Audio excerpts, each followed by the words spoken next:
In this episode, the opening shot over sand, we hear the sounds of Moon Knight's beatdown on that jackal that ended the last episode. In the last episode, we see out how Steven's inaugural step in that sand, compared with Harrow's first step on glass, makes Steven more connected to the sands of Egypt, and this episode ends with Marc back in the desert from said we begin.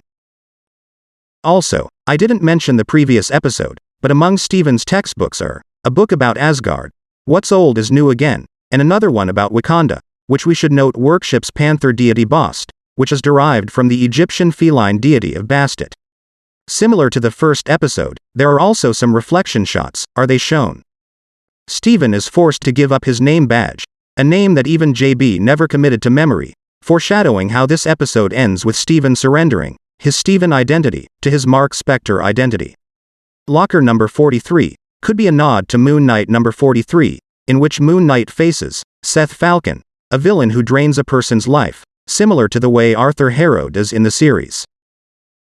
Marc's American passport lists his birthday as March 9, 1987.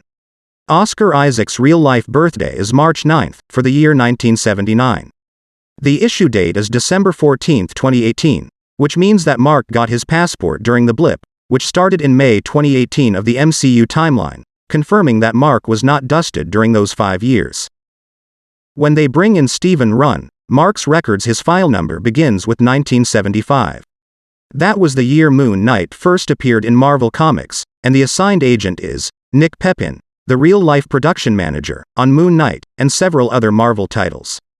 As Steven and Layla were being chased by a monstrous jackal Harrow summoned, the latter begged the confused gift shop employee to summon the suit.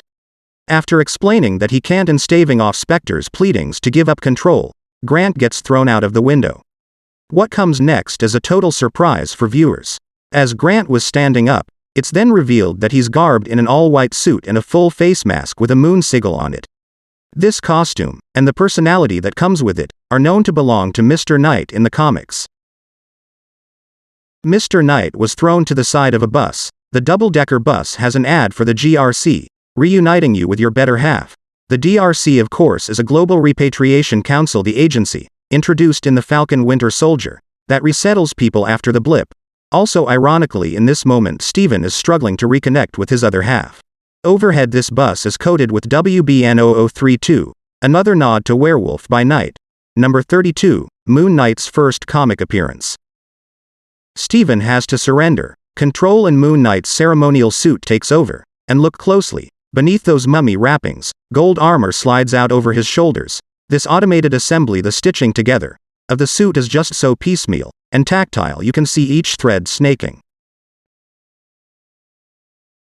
Marc had draped over a broken mirror to hide his reflection. Since Marc is in a different spot of the room, the reflection is Steven covered in a bedsheet, on the bed his knuckles bloody. This means that Steven must have tried to break out of the state violently and injured himself.